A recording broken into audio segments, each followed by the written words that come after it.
Thanks, Kevin. Really, the effort out here today, it has been nonstop. You know, talking to people since daybreak this morning, people coming out with chainsaws, cutting down trees that were on top of homes, different things like that.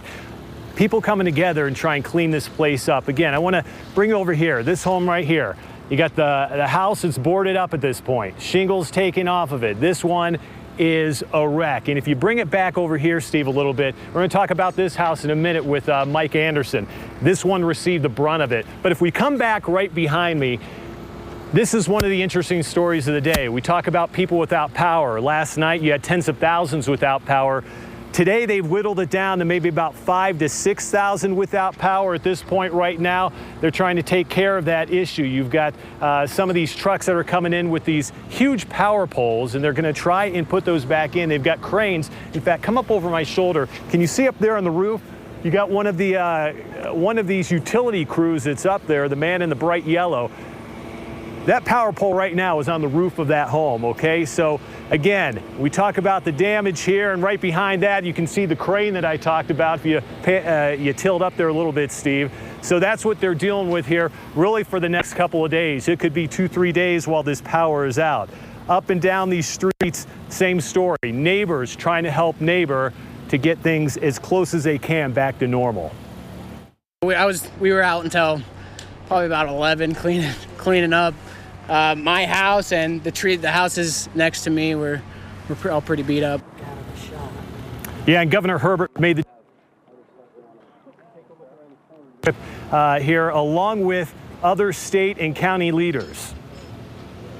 I came here expecting to see a lot of debris. You know, kind of the war zone we've seen in other times with some of our storms. And I come here and it's mostly all cleaned up.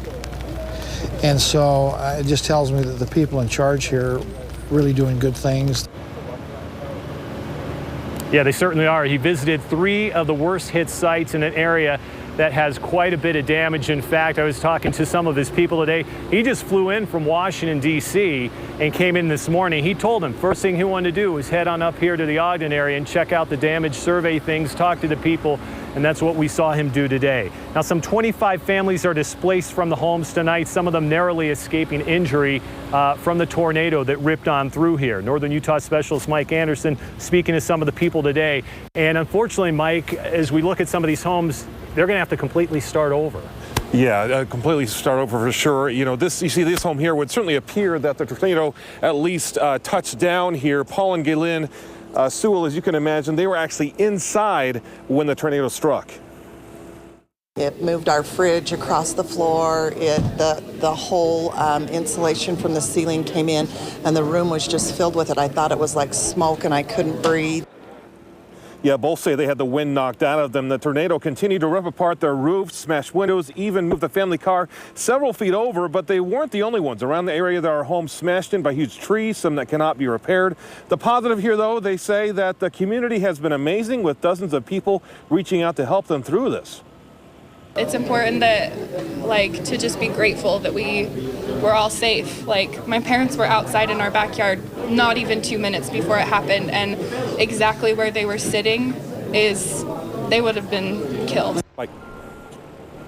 Yeah, so lots of people glad to be alive today, and at 6, Mike, I'll tell you about another family, a woman who just stepped away moments before a large tree actually landed, came into her bedroom. Unbelievable. It's good to see, though, again, how people come together and help each other out. That's one of the things I noticed today, and seeing, strangers coming up, hey, can I help you out? Can I help you out? Did you seem to see that as well? All over the place, just dozens of people. That's what we do in Utah, huh? Yeah. All right, Mike, thank you for that report. We'll see you back here tonight at 6 o'clock. Okay, I'm trying to get to a couple of points here on my script, but let me just walk you through what we're seeing right now. Again, you got some of the power crews here. This is a tow truck driver.